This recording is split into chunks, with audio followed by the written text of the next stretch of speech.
9h-10h, Valérie Expert. Bonjour à toutes et à tous, merci d'être fidèles à Sud Radio. Nous allons tenter de nous mettre d'accord aujourd'hui autour de sujets sur l'immigration, sur le vaccin, la communication peut-être un peu floue du gouvernement. Aujourd'hui, pour commenter l'actualité, Caroline Valentin, bonjour. Vous êtes avocate au barreau de Paris. Romain Colas devrait arriver. C'est-à-dire que je vais vous raconter une chose, c'est-à-dire qu'on ne va plus pouvoir avoir de débatteurs qui viennent de région parisienne parce qu'ils n'arrivent pas, ils ne peuvent plus arriver, et même pas de région parisienne. Hier, on avait Lamia à l'Arrache, elle a mis 1h30 pour venir du 20e en transport en commun. Donc, il y a un problème de transport de toute façon dans toute la France d'ailleurs, parce qu'il n'y a pas seulement en Ile-de-France, il y a aussi dans la région sud, etc. C'est absolument ce que nous disait hier Jean-Luc Benamias. Mais pourquoi ? Parce que l'État, pendant des années, a investi sur le TGV et a oublié totalement les lignes, les TER et les lignes de banlieue. Et donc, effectivement, on a des trains qui sont aujourd'hui... voilà. Donc, il arrive de Boussy-Saint-Antoine et il est en retard. François Monboisse, vous êtes avec nous à distance, c'est plus confortable. C'est pour la même raison, c'est parce que pour venir, je mets 1 heure. Président de la FEVA, de la Fédération du e-commerce et de la vente à distance, c'est Nicolas Jeannetet, directeur des centristes et conseiller de Paris. Bonne fête, Nicolas. C'est la Saint-Nicolas aujourd'hui. Voilà. Bonne fête à tous les Nicolas. Avant de débattre, eh bien, c'est le moment de jouer avec nous, de jouer avec Sud Radio, le grand sapin de Noël. Sud Radio, c'est maintenant. C'est le moment pour vous d'ouvrir votre cadeau de Noël en direct sur Sud Radio. Plein de très beaux cadeaux à gagner.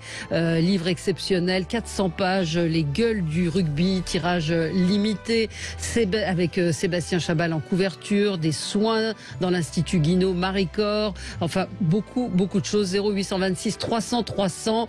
Et allez, si vous êtes le 4e appel, c'est vous qui gagnerez le cadeau à découvrir au pied du sapin Sud Radio. Donc n'hésitez pas, on vous attend et merci encore de votre fidélité. Alors commençons avec le tour de table rituel, habituel. Caroline Valentin, on va commencer avec vous. C'est un coup de gueule. Un coup de gueule qui s'appuie en fait sur une tribune qui est parue hier dans le Figaro, écrite bien par... dans le micro. Excusez-moi. Oui. Donc, coup de gueule qui s'appuie sur une tribune écrite hier dans le Figaro par Damien Leguet. Damien Leguet qui est un philosophe, président du comité national d'éthique du funéraire, qui est philosophe spécialiste de la mort, maître de conférences, professeur à HEC, qui est très impliqué dans ce débat sur l'euthanasie et qui dénonce le fait que l'Assemblée vient de nommer Olivier Falorni à la présidence de la mission parlementaire d'évaluation de la loi Claeys-Leonetti sur la fin de vie. Donc l'idée, là, il se trouve que Damien Leguet est particulièrement engagé contre l'euthanasie. Moi, ce n'est pas mon cas, je n'ai pas abouti ma réflexion là-dessus, mais ce qui est clair... Comme beaucoup d'ailleurs, je suis français, je pense. Comme beaucoup de Français, exactement. Mais ce que dénonce Damien Leguet, c'est que M. Falorni est très engagé pour l'euthanasie et qu'il semble improbable, impossible qu'avec un tel engagement, le débat qui va avoir lieu sous son égide puisse être démocratique et que notamment les préventions et ce que disent notamment des soignants qui sont engagés dans des associations de soins palliatifs, que ce que eux ont à dire soit entendu. Voilà. Donc ce que dénonce Damien Leguet, au-delà des prises de position de Falorni, et ce n'est pas l'objet de sa tribune, c'est un détournement de la démocratie, mais malheureusement qui est fondamentalement un problème qu'on retrouve ici, mais qu'on retrouve à plein d'égards. Anne-Marie Le Pourrier notamment a fait en mai 2022 dans le Figaro un article très intéressant où elle dénonce les conventions citoyennes en disant que la démocratie, c'est d'abord le respect de la démocratie au Parlement et éventuellement un référendum sur des sujets graves, mais qu'il faut vraiment réfléchir et revoir la manière dont la démocratie est assurée au Parlement et comment la voix du peuple n'est pas respectée, en fait. Oui, tout à fait. François Monboisse, coup de gueule, c'est votre sujet sur le nucléaire. Oui, j'ai vu une interview hier de Madame Pannier-Runacher qui reprend le mensonge sur Fessenheim qu'on était obligé de fermer. Je comprends vraiment pas pourquoi le gouvernement s'entête à nier une chose qui est de plus en plus évidente, que c'était pas la peine de fermer cette centrale. On parle beaucoup de la Chine qui refuse de faire marche arrière sur le Covid en disant qu'ils refusent de reconnaître leurs erreurs, mais on n'est pas mieux en France. C'est-à-dire que sur un sujet qui est aussi mineur, je pense que le gouvernement se grandirait et serait beaucoup plus crédible s'il disait oui, c'est vrai qu'on a fermé cette centrale, on n'aurait pas dû, etc. Parce que perpétrer ce mensonge rend peu crédible le gouvernement sur toutes les autres annonces. Et je vois sur Twitter, c'est devenu, ça enflamme tout le monde tombe sur la pauvre ministre qui est plutôt bien de bonne volonté, je crois, en disant mais pourquoi est-ce qu'elle dit ça, c'est faux. Tous les ingénieurs d'EDF sortent du bois en disant mais c'est faux, on avait fait les maintenances, l'ASN avait dit que c'était bon, etc. Je comprends pas pourquoi, par orgueil pur, de pas vouloir reconnaître une erreur, on s'entête, et je pense que c'est grave pour les politiques de ne pas reconnaître des erreurs. Surtout que c'est vraiment un point ponctuel. Oui, mais que ça a été fait de façon idéologique, cette fermeture. C'est uniquement, c'est la seule raison. Pourquoi ne pas l'admettre? C'est compliqué. Exactement. C'était un vrai gage à l'époque donné aux écologistes, et notamment à Nicolas Hulot. C'est vraiment l'erreur fondamentale qui a été faite ces dernières années, c'est-à-dire fermer Fessenheim et commencer à imaginer des énergies renouvelables, mais trop tardivement. Et aujourd'hui, tout le monde le reconnaît. On a fermé Fessenheim et on allait acheter de l'énergie à quelques kilomètres de là, de l'autre côté de la frontière, une énergie totalement carbonée. Donc effectivement, c'est une erreur. Et ce gouvernement n'arrive pas à l'admettre sans tête en disant « j'ai raison, on avait raison, les temps ont changé ». Mais non, il y a une erreur fondamentale. Et c'est pas d'ailleurs les coupures, moi, qui m'inquiètent aujourd'hui, parce que il y aura pas vraiment de coupures. Enfin, je ne le pense pas. Ça m'inquiète pas. Il faut pas non plus se faire un film sur ces coupures. D'abord les stages. Il y en a eu tous les ans depuis 10 ans, et on s'en rend à peine compte. Et là, en plus, ça va toucher éventuellement quelques régions. Alors c'est vrai, plus des régions rurales que régions urbaines, puisque on va pas couper s'il y a un hôpital, etc. Je suis un petit peu inquiet pour les écoles quand même, parce que quand on va couper l'électricité, on va prévenir les parents la veille en disant attention, il n'y aura pas d'école. Mais les coupures, ça a toujours un peu existé. Ce qui m'inquiète encore plus, c'est le coût de l'énergie qui va avoir lieu dans les années à venir et qui va mettre en péril totalement notre économie, nos entreprises, nos artisans. Et c'est ça qui est aujourd'hui inquiétant. C'est déjà le cas aujourd'hui. C'est déjà le cas aujourd'hui, bien sûr. Aujourd'hui, avec le triplement des factures d'électricité pour un grand nombre d'entreprises. Moi, j'ai quand même deux choses à dire. Je suis quand même moins gentille que François Monbois au sujet de Madame Pannier-Runacher, tout simplement parce que les réseaux sociaux aujourd'hui font que quand on fait un gros mensonge comme Madame Pannier-Runacher à la télé, on voit le mensonge est tout de suite dévoilé. Donc effectivement là, on la voit sur CNews expliquer que Fessenheim n'était pas entretenu, n'était pas maintenu et qu'on pouvait pas continuer à la faire tourner. Sauf que Géraldine Wessner, qui au passage a fait il y a quelques semaines un très bon dossier sur le nucléaire dans Le Point, elle nous passe un autre tweet où le président de l'ASN, l'autorité de sûreté nucléaire, nous explique qu'au contraire, Fessenheim était extrêmement bien entretenu. Donc, je veux dire, moi, je suis pas sympathique, j'ai pas de bons sentiments envers une ministre qui ment en fait aux citoyens. C'est inacceptable de mentir. Elle reprend le mensonge présidentiel. Oui, peu importe, mais elle l'assume. Je veux dire, moi, je serais ministre à sa place, je ne l'assumerais pas. Voilà. Bon. Et puis, c'est vrai que je me rappelle encore de Macron juste avant les présidentielles, où Macron n'a pas fait de campagne, ne l'oublions pas. Il est allé une fois sur un plateau avec Boulot et une autre journaliste dont le nom m'échappe, Anne-Marie Coudray, où on lui a parlé de l'Ukraine pendant un quart d'heure, alors que tout le monde connaissait ses positions sur l'Ukraine, donc personne n'a rien à cirer parce que ce n'était pas le sujet de cette émission sur les présidentielles. Il a parlé 5 minutes de l'énergie et il nous a expliqué que effectivement en 2017 il était parti sur un programme de dénucléarisation de l'économie française, mais qu'en 2019 un panel d'experts, donc là on imagine la facture tout de suite, maintenant on en sait quelque chose, lui a expliqué qu'en fait le nucléaire c'était mieux et donc il a changé d'avis. Ce qui est extraordinaire, c'est que la très très grande majorité des Français, c'est depuis des dizaines d'années que le nucléaire c'est la garantie de notre indépendance énergétique, en plus d'être une énergie pas chère et qui n'est pas polluante. Mais Macron, lui, il lui faut un panel d'experts qui nous coûte très cher en 2019. Je veux dire, Scandaleux cette histoire. Cette histoire est scandaleuse. Il y a un hashtag menteuse sur Twitter, puisqu'hier Loïc Le Floch-Prigent qu'on a cité ici a dit Agnès Pannier-Runacher est une menteuse. Elle dit un mensonge. 2 milliards d'euros ont été investis sur Fessenheim, qui était l'une des centrales les plus modernes et les plus sûres. Donc ce hashtag menteuse, ça rejoint ce que vous disiez. Mais on ne peut plus, on n'a pas accepté le mensonge des dirigeants. Voilà. Ni celle de Pannier-Runacher, ni celle de Hidalgo qui nous avait dit qu'elle n'augmenterait pas les impôts, qui le fait finalement. Je veux dire, il faut garder son indignation face aux mensonges du politique. Eh ben c'est fait. On se retrouve dans un instant avec vous sur Sud Radio. Mais vous avez eu tout à fait raison. Courte pause. À tout de suite. Sud Radio, mettez-vous d'accord. 9h-10h, Valérie Expert. Alors nous allons poursuivre nos débats, mais c'est le moment de vous révéler le nom du gagnant, le grand sapin de Noël Sud Radio. C'est donc maintenant le moment pour vous d'ouvrir vos cadeaux, et c'est aujourd'hui Jean-Claude qui va ouvrir son cadeau. Bonjour Jean-Claude. Bonjour. Bonjour, vous nous appelez de Brive. Il fait froid à Brive, hein, j'ai entendu. Il fait froid, il y a du gel ce matin. Mais bon, dans la cuisine, il fait bon. Dans la cuisine, il fait bon. Bon, bah c'est bien, c'est bien. Vous êtes fidèle à Sud Radio ? Ah oui. Bon, vous nous écoutez, et donc vous êtes le 4e appel, et derrière ce chiffre 4, eh bien vous gagnez une séance photo famille avec la Shooting Box. Vous n'avez plus qu'à choisir votre photographe parmi les 400 sélectionnés, et puis vous pourrez vous faire photographier chez vous, en studio ou en extérieur, pour immortaliser des moments avec votre famille. Je ne sais pas si vous avez des enfants, des petits-enfants. Oui.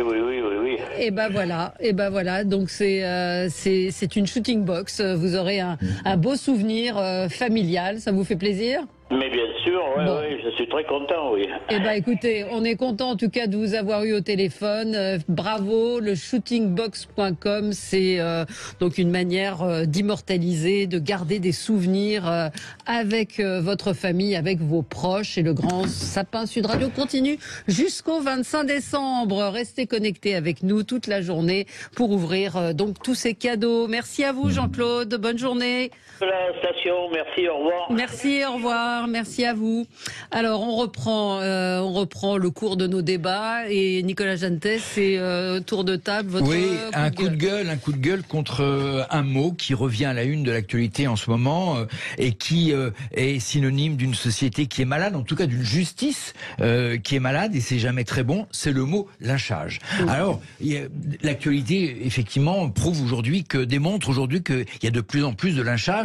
Alors, on se souvient de l'affaire de Roanne, où ce père avait se donné justice lui-même en tabassant un jeune mineur étranger d'ailleurs, qui l'estimait avoir a eu des attouchements sexuels avec sa fille à 2 reprises dans la maison, et effectivement il est allé avec ses amis en expédition punitive, et jusqu'à fouetter avec un câble électrique ce jeune, et aujourd'hui on ne sait d'ailleurs pas trouvé l'affaire.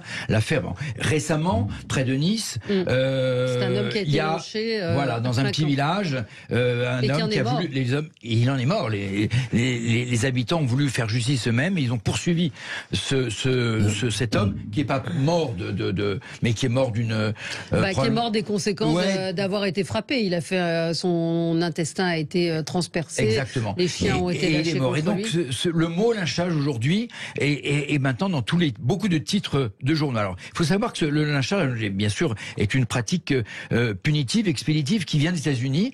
Et d'ailleurs, elle a été, ça vient de Charles Lynch, L-Y-N-C-H, donc lynchage, qui était un planteur de Virginie et un juge de paix qui présida pendant la guerre d'indépendance un tribunal irrégulier. Alors, effectivement, face à l'impuissance de l'État, la tentation de l'autodéfense, c'est facile et elle est grande. Les Français sont aujourd'hui abattus par l'édition de l'État, un État trop lent et surtout une justice trop lente. Alors il faut simplement, pour conclure, il faut dire qu'attention, il ne faut pas faire justice soi-même. Attention, aujourd'hui, accuser faussement et surtout lyncher faussement un individu, c'est un crime selon le code aujourd'hui criminel. Et donc c'est attention au lynchage aujourd'hui en France. Alors c'est l'expression. Alors ce matin, il y a Jérôme Fourquet qui est donc sondeur de l'IFOP et politologue qui est interrogé dans le Parisien, rien. Il dit on ne sait pas s'il y en a plus qu'avant ou moins qu'avant. En tout cas, ce qui est certain, c'est que c'est le symptôme d'une justice malade, trop lente, et que les Français pensent que la justice ne fonctionne plus. Et puis le témoignage aussi d'une certaine forme de violence dans la société. Caroline Valentin. Ouais. Oui, alors effectivement, les statistiques le confirment. Après. Et c'est vrai que la justice va très mal. D'ailleurs, il y a eu un mouvement de grève il y a encore une semaine, suite au décès d'une magistrate en audience, lequel mouvement de grève fait suivre déjà à des états généraux de la justice il y a environ un an, qui eux-mêmes faisaient... à quoi d'ailleurs ? Qui n'aboutissent à rien. La justice va très mal. Il y a un article, il y a une excellente journaliste à suivre qui s'appelle Olivia Dufour, qui a très récemment écrit un article sur la justice à Nanterre où on apprend, et je vous donne juste ce chiffre-là, on apprend qu'il y a des enfants, il y a des cas de viol incestueux sur mineurs, donc un parent violant un enfant. L'instruction est aboutie, ils doivent être jugés, mais ils ne sont pas jugés car il n'y a pas suffisamment de magistrats. Donc qu'est-ce que ça veut dire concrètement ? Ça veut dire que des enfants qui sont violés par leurs parents continuent de vivre avec ces parents parce que il n'y a pas suffisamment de juges. C'est à ce point-là monstrueux ce qui se passe, à ce point-là monstrueux, d'accord ? Bon, par ailleurs, il y a des problèmes de prison, donc on n'envoie pas les gens en prison, puis il y a des gens qui estiment que la prison c'est pas suffisant, c'est pas bien, etc. Sauf que les gens qui restent dehors, eh bien, évidemment, ils continuent à constituer des dangers pour la population. Et puis il y a aussi, mais des journaux qui effectivement donnent de plus en plus d'écho à des faits divers. Il y a environ 400 000 cas de violence sur personne par an. Bien évidemment, les journaux ne se font pas l'écho de tous ces cas. Mais manifestement, ils se font l'écho de plus en plus de cas, ce qui exaspère aussi encore plus la population.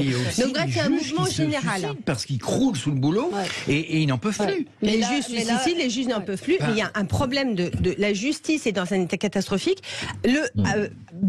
Malheureusement, la population n'est pas du tout sensible à ces problématiques de justice que moi je trouve catastrophiques. Mais il y a d'autres cas. Par exemple, pour virer vous avez un squatteur chez vous. Les gens qui ont des squatteurs chez eux ne sont pas tous des milliardaires, loin s'en faut. Pour commencer à avoir une première décision, vous mettez 1 an et demi. 1 an et demi. On peut faire le lien avec le débat sur l'immigration. Aujourd'hui, les juges pour enfants, les jeunes mineurs là, qui dorment devant le Conseil d'État, ils sont en recours devant la justice pour remettre en cause leur minorité. Refus, Et ben, c'est entre 6 mois et 1 an qui sont jugés par le juge pour enfants. Et c'est beaucoup trop long. Et pendant ce temps-là, ils dorment dans la rue. Donc effectivement, on a une justice à bout de souffle. Mais qu'est-ce que fait Dupond-Moretti ? J'ai un ami qui est mis en examen. Ça fait 10 ans. Ça fait 10 ans. 10 ans qu'il est mis en examen. Je veux dire, mais la France a été condamnée pour avoir des procédures beaucoup trop longues. Mais là, on a dévié sur la justice. Moi, je voulais qu'on revienne aussi sur la violence, François Monboisse. Cette violence, effectivement, se faire justice soi-même et la violence des réseaux sociaux qui décomplexent, me semble-t-il, aussi une forme de violence. Oui, il y a les deux, je crois. Moi, je trouve que vous avez eu raison de faire le lien entre les gens qui se font justice eux-mêmes et qui ont le sentiment que la justice n'est pas assez rapide ou efficace. Vous avez tout à fait raison. Je partage tout ce qui a été dit sur les juges qui croulent sous les dossiers et qui n'ont pas le temps de traiter les affaires. Et donc, les gens, parfois, ont le sentiment que ça va beaucoup plus vite de faire ça soi-même. Ce qui n'est pas faux, parce que dans les affaires de squat, il y a eu des faits divers célèbres où des gens qui étaient squattés avaient appelé 25 copains et l'affaire a été réglée. Mais ils le font de plus en plus. Voilà, si on fait appel à la justice, c'est trop lent. Mais je crois qu'il y a une loi en préparation justement pour changer ça sur les squats. Oui, elle est passée.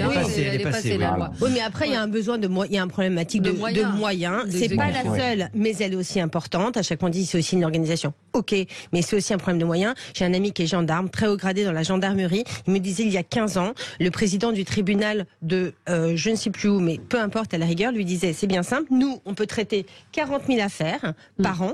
Donc on prend prend les 40 000 les plus graves et tout le reste, on classe sans suite. Et si ce sont des meurtres, le reste, on classera sans suite des meurtres. Ça veut dire une justice de vitesse, encore une fois, parce qu'on trie. Allez. C'est-à-dire qu'on n'est pas jugé de la même façon que l'on soit à Paris, que l'on soit à Marseille ou que l'on soit à Bordeaux. Donc l'égalité devant la justice, effectivement, n'est pas assurée. Romain Colas nous a rejoint. Vous arrivez de très très loin, de l'Essonne. C'est le bout du monde. Secrétaire national du PS, maire de Boussy-Saint-Antoine. Bonjour, je vous prie de m'excuser. Le RER est à peine plus rapide que la justice. Mais on a eu ce problème, je le rappelle, avec la Mia El Harraj, du 20e à Paris, 1h15 pour venir dans le 16e. Et encore une fois, Jean-Luc Benamias nous disait que c'était pareil à Marseille. Oui, c'est pareil dans toutes les grandes villes. Oui, Jean-Luc, François, excusez-moi. Mais 1h15, c'est en métro ? Oui, en métro. Elle a laissé passer 8 rames. 8 rames, tellement il y avait de monde et qu'elle ne pouvait pas monter dans les rames de métro. Et le RERC ne fonctionnait pas. Donc on se demande quand même parfois dans quel pays on vit. C'est la fin de l'abondance, mais donc jusqu'à maintenant c'était l'abondance, on peut dire. Il y a ça, il y a la pénurie de Doliprane enfant dont on parlait. Et d'Augmentin également. Et d'Augmentin, absolument. Et puis les vaccins aussi, où certaines pharmacies n'ont pas assez de personnel pour vacciner. J'ai eu une pharmacie hier, 100 personnes sur liste d'attente parce ils ne sont que 2 et qu'elle a les vaccins contre la grippe, le boulot habituel, et donc il y a 100 personnes qui attendent d'être vaccinées parce qu'elle n'a pas le temps. Alors dans d'autres pharmacies c'est autre chose, mais c'est délirant.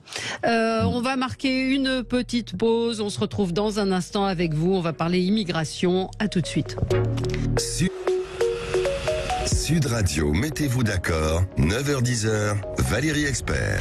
Je voulais, moi, faire un coup de gueule qui va un peu dans le prolongement du vôtre, Nicolas Jeantet. C'est ce qui se passe sur Twitter en ce moment, où il y a un déferlement, il y a un regain des anti-vax, qui ont le droit d'être tout à fait anti-vax, mais qui menacent de mort des médecins. C'est le cas du docteur Franck Claro, qui avait répondu à cette chroniqueuse de chez Cyril Hanouna, Béatrice Rosen.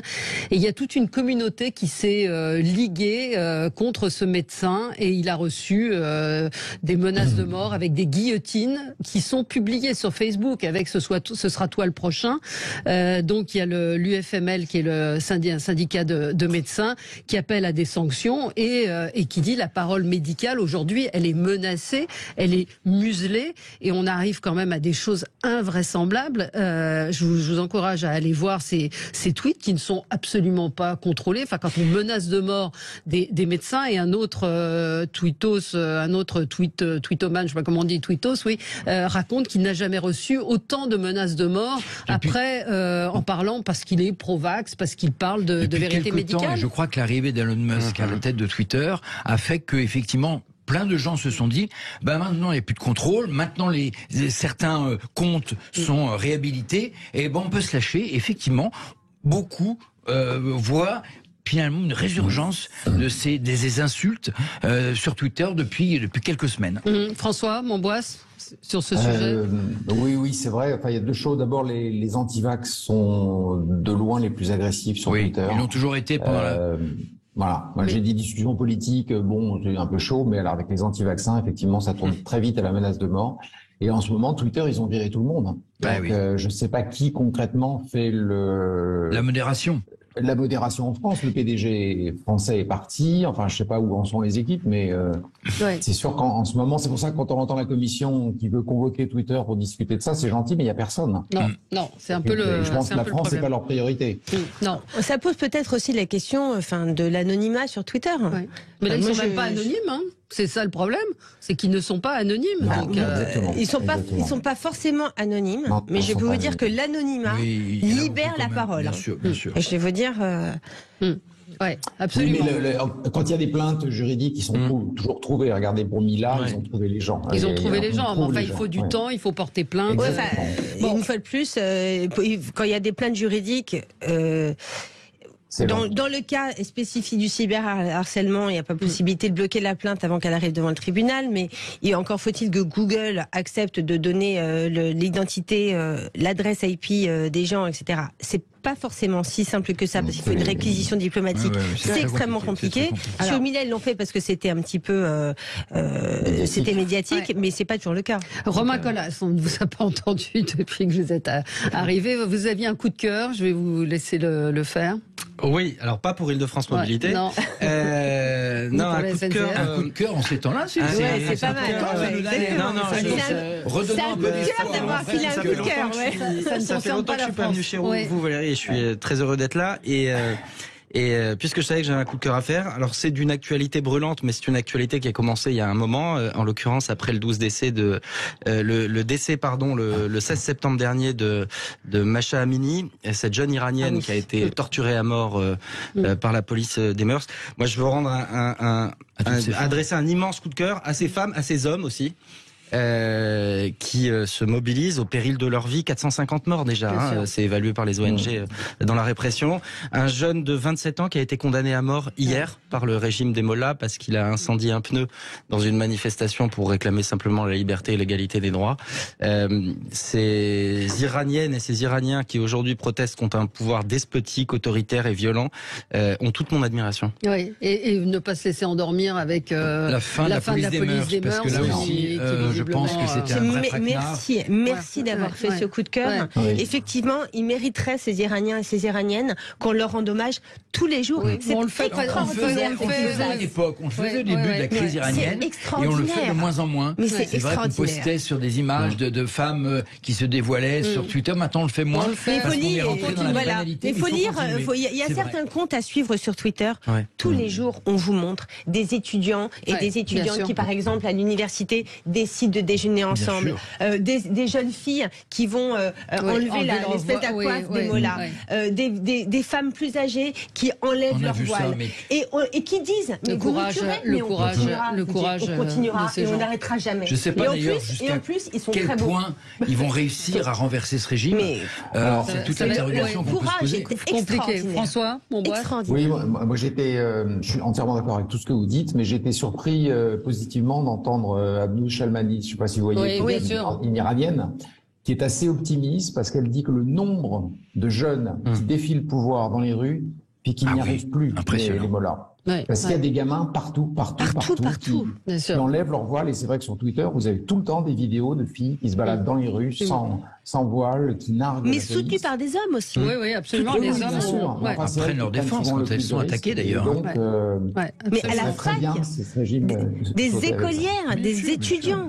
Mais c'est extraordinaire ce qui se passe là-bas, mais même ça vous redonne foi en l'humanité. C'est extraordinaire. Et en même temps, sur Twitter, on voit beaucoup de lynchage en Afghanistan de femmes qui se sont fouettées. Pensons à l'Afghanistan aussi. On n'en a pas vu autant. Et en Afghanistan, on voit beaucoup de femmes justement qui se font frapper à coups de fouet pour ne pas avoir porté le voile, pour avoir fait de la cuisine, je sais pas, en l'air libre, pour avoir chanté une chanson, ou pour avoir pour s'être offert un instant de liberté, tout simplement. Parce que le contraste est saisissant en ce moment sur Twitter et sur le parallèle de tous ces régimes autoritaires vis-à-vis des femmes et plus largement de l'ensemble de la population, c'est un fascisme. Absolument. Et dont souvent les femmes sont les premières victimes. Je voudrais faire un coup de cœur qui n'était pas du tout prévu. Je vois à l'instant Clément Beaune qui était ce matin chez nos confrères d'RTL. Coupure d'électricité. Nous ne ferons pas partir un train pour qu'il s'arrête en rase campagne en cas de coupure. Ce serait irresponsable. Donc il ne fera pas partir le train ou il empêchera la coupure d'électricité? Non, il empêchera le train de partir s'il sait qu'il y aura des coupures. C'est formidable, quel courage. Moi je pensais que le coup de cœur c'est Clément Beaune qui allait enfin annoncer la mise sous tutelle de la ville de Paris. Pas du tout, non, mais de dire, vous vous rendez compte de cette phrase, on ne fera pas partir des trains si on sait qu'il y aura des coupures de courant. On fermera les écoles s'il y a une coupure d'électricité. C'est du... Bon, bref.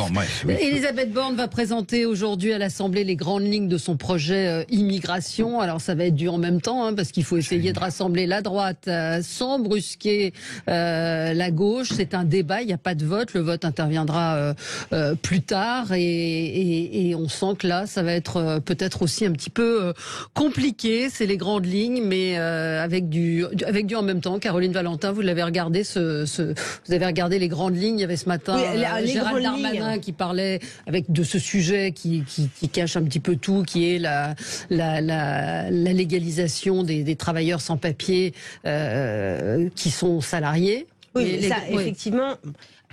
disons qu'on va faire les grandes lignes des grandes lignes, parce que même les grandes lignes, il y en a beaucoup. C'est pour ça que je vous pose la question. Donc les 2 grandes lignes, c'est régulariser les gens qui travaillent déjà, et notamment régulariser des gens qui pourraient travailler sur des métiers en tension, notamment le bâtiment et la restauration. Et le deuxième grand axe, c'est accélérer les procédures d'OQTF, de demande d'asile, de reconnaissance de minorité. C'est vrai que on accélère que les migrants ou les gens qui sont en situation irrégulière. Alors, ils sont pas tous de mauvaise foi. Il y en a de très bonne foi et il y en a qui sont aussi de mauvaise foi, qui utilisent les procédures et la longueur des procédures pour s'installer en France et au besoin même faire un enfant et se retrouver dans une situation où ils deviennent ensuite inexpulsables parce qu'ils sont par exemple parents d'un mineur en France.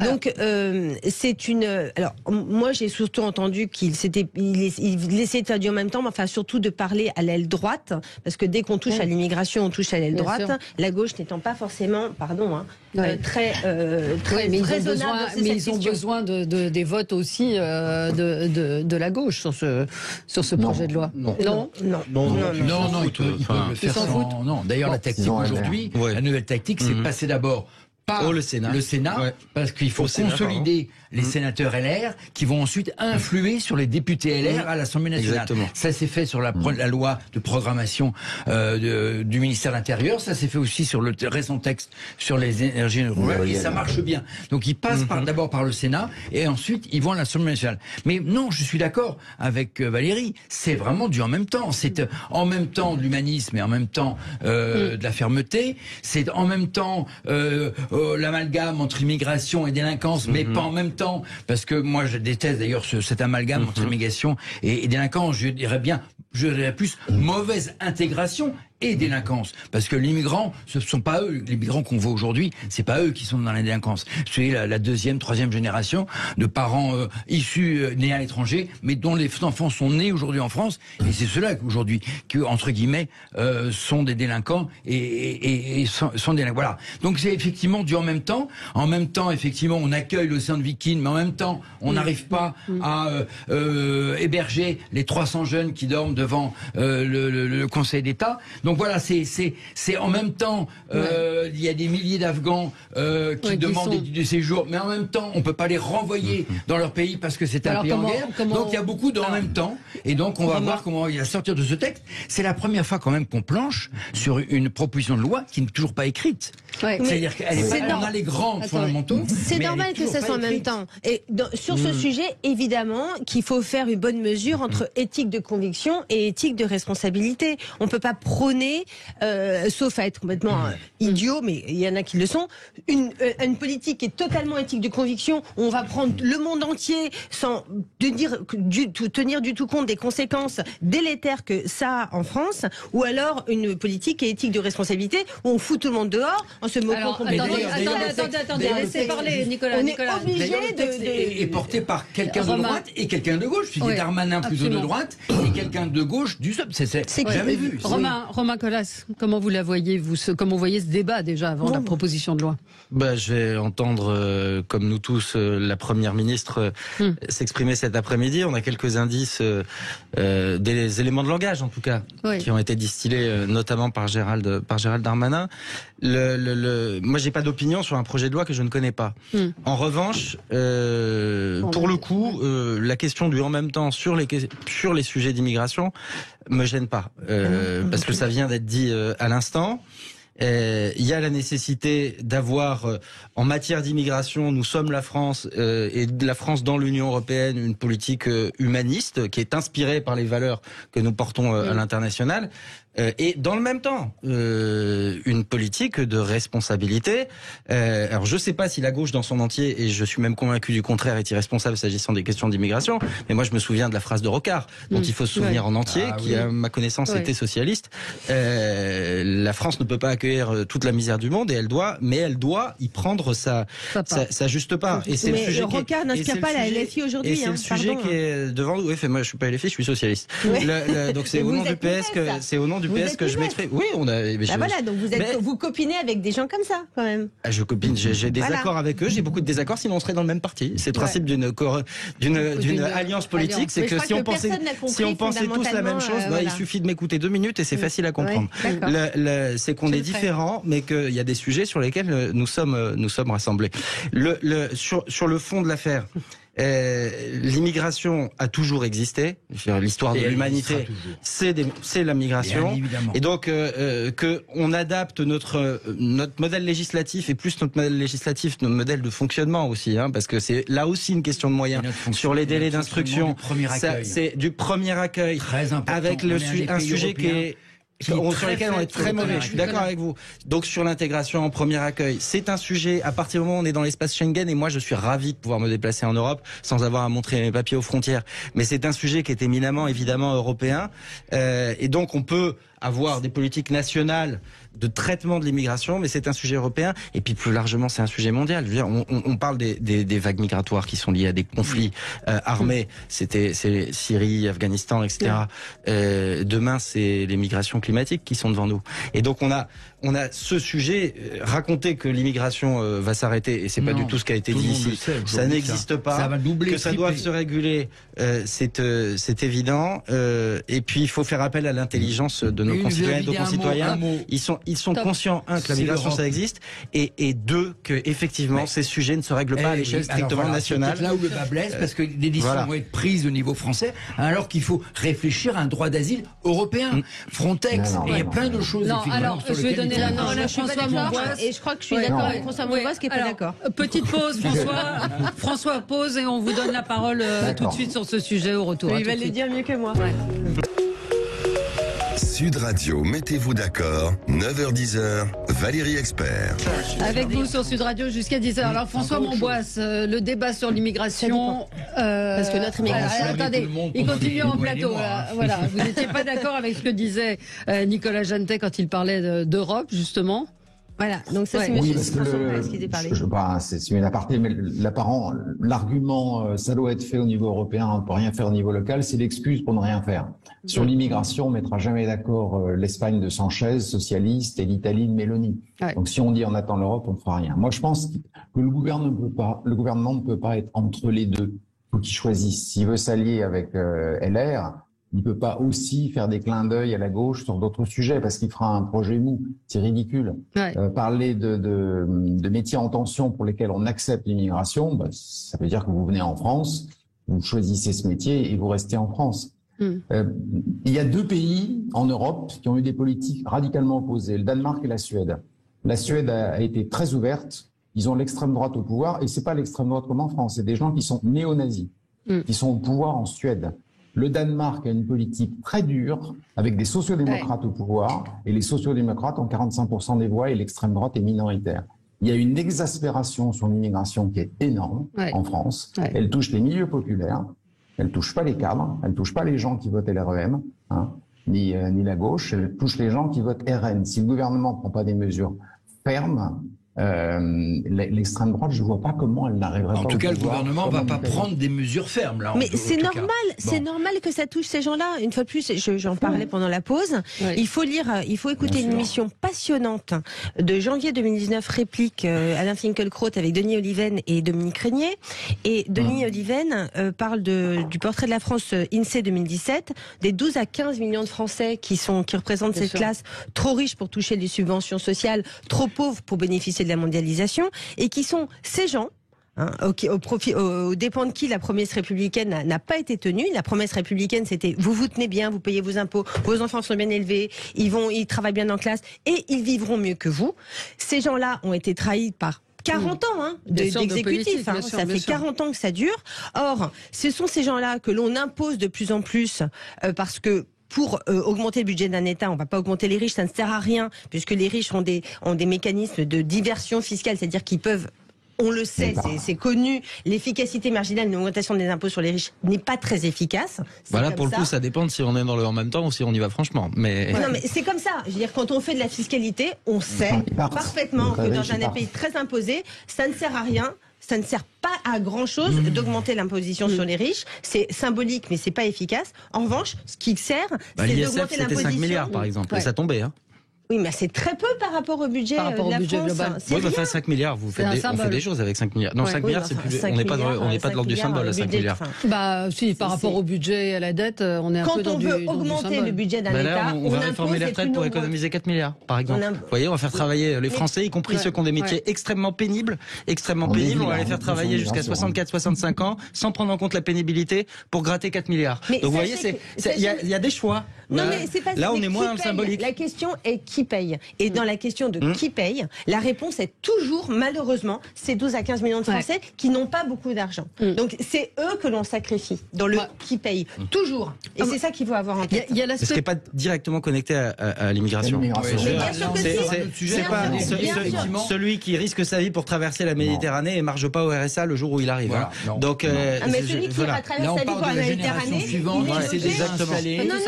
Là, on parle de la migration concrète mais non, ce n'est pas vrai. Celui qui arrive, il a un hôtel, il a de l'argent tous les mois. Mais bien sûr que si. Mais bien sûr que si. Mais bien sûr que si. Il y a un problème aujourd'hui en France du premier accueil. C'est vraiment. Et je prends l'exemple de l'Allemagne. Aujourd'hui, et je connais bien l'Allemagne, j'y ai vécu 12 ans. Quand un migrant arrive, il est tout de suite hébergé. D'abord, et aucun campement de migrants en Allemagne. Il y en a aucun. Pourquoi ils vont pas en Allemagne? Enfin, pardon de poser une question aussi trivialement. Parce que tous ceux qui viennent aujourd'hui, c'est des francophones, donc ils viennent en France. Ce sont les Syriens et les Afghans qui vont aujourd'hui en Allemagne. On a des Afghans aussi. Oui, on a des Afghans, mais des Afghans qui ont été d'ailleurs refoulés en Allemagne et qui viennent après essayer de se réfugier chez nous et qui veulent après passer pour aller en Angleterre. C'est encore autre chose. Très peu d'Afghans essaient de s'intégrer ou en tout cas veulent rester en France. Et je reviens sur l'Allemagne. On a beaucoup d'Afghans qui arrivent. Hébergement immédiat dans des stades, dans des. Aujourd'hui, c'est l'ancien aéroport de Tegel à Berlin qui Ensuite, on étudie le dossier avec. Pendant ce temps-là, ils ont une circulation qui est limitée. Ils n'ont pas le droit de faire plusieurs kilomètres pour aller s'échapper. Et ensuite, on leur donne un titre de séjour provisoire. Et quand ils ont fait leur nombre d'heures de cours, qu'ils ont un métier et qu'éventuellement même ils ont un employeur, parce que de toute façon il y a beaucoup un problème de manœuvre en Allemagne, là on leur donne leur titre de séjour provisoire. Je ne vois pas pourquoi on n'appliquerait pas ça aujourd'hui en France. Alors, je voudrais qu'on évoque aussi l'aspect politique de ce débat, c'est-à-dire qu'on voit qu'encore une fois, le gouvernement va avoir besoin des Républicains et jusqu'où ils vont aller pour avoir leur adhésion. La question qui se pose, c'est jusqu'où vont aller les Républicains dans la course à l'échalote avec Marine Le Pen. Parce que c'est plutôt avec ça. Avec Marine Le Pen ou avec Emmanuel Macron. C'est ce qui déportera ou pas sur la droite. Ou à l'extrême droite, le texte final et la possibilité d'avoir un accord chez les Républicains. Il n'a pas échappé, cher Nicolas, qu'il y a un petit monde sur ces questions-là et sur bien d'autres, entre c'est Aurélien Pradier qui est arrivé 3e et Éric Ciotti. Bon. Voilà. Je ne soutiens pas Éric Ciotti. Il y en a un. Non, parce que je pense pas, au regard des propos mesurés qui sont les tiens. Mais tout dépendra aussi, s'il s'agit d'aller chercher l'accord avec LR, de la course à l'échalote, parce qu'on sent bien que c'est une tentation. La course à l'échalote d'LR avec Marine Le Pen. François Monbois, vous voyez ça. Mais LR, elle n'a pas le choix. Non. Malheureusement, ils n'ont pas le choix aussi. Entre Macron et RN. Mais ils peuvent tout à fait faire pression sur Emmanuel Macron pour. Alors on va voir. Il y a déjà 4000 amendements qui sont prévus. Mais on va voir si le texte va être durci par lui-même, par effectivement des amendements de RN et fondamentalement des LR. On va le voir. Le débat n'a pas commencé. Ce qui serait quand même pas mal, c'est qu'au lieu de fustiger et le RN et les gens qui votent RN, les responsables politiques. Je mélange pas les Marine Le Pen et ses électeurs. Malheureusement, c'est pas un discours qu'on entend tellement, puisque le discours ambiant, c'est quand même les petits blancs sont tous des gros racistes, puisqu'ils votent RN. Voilà, on en est là quand même. Moi, ce que j'aimerais bien, c'est des responsables politiques qui prennent leurs responsabilités, qui regardent ce qui s'est passé en Espagne, en Italie et en Suède, et qui enfin parlent d'immigration en arrêtant de considérer que c'est un gros mot. Voilà, par exemple. Et au passage, si possible, qui considèrent que envisager que des migrants puissent ne pas venir en France, mais retourner en Afrique, dire ça ne soit pas être raciste. Oui, enfin, sauf que tout ça, c'est impossible. On sait bien. Pourquoi le retour des. On sait très bien qu'on ne peut pas réaliser 100% des OQTF aujourd'hui. Parce que entre 100% et 3%. L'Australie, le Japon, l'Amérique, le Canada ont une immigration choisie. Pourquoi nous, on devrait ne pas pouvoir avoir un tout petit peu ou dans ces pays-là. Mais c'est quoi? C'est des pays fachos, ces pays-là. Il suffit de traverser la Méditerranée pour être sur le sol. Je suis d'accord, mais on ne s'est pas donné les moyens. On ne s'est pas donné les moyens de les appliquer complètement. François, on ne peut pas les appliquer. On ne peut pas fermer la frontière complètement. On peut faire beaucoup plus que ce qu'on a fait jusqu'à maintenant. François Monbois, clairement, mot de la fin. L'Algérie ne veut pas les reprendre, les migrants algériens. Le Maroc ne veut pas les reprendre. La Tunisie ne veut pas les reprendre. Exactement. Mais on a des moyens diplomatiques. On a des moyens diplomatiques de les y contraindre. C'est ce qu'on essaie de faire. Ça marche pas. On a des moyens diplomatiques qui sont compliqués à utiliser à un moment où on a besoin du gaz algérien. Exactement. Oui, Romain Collas.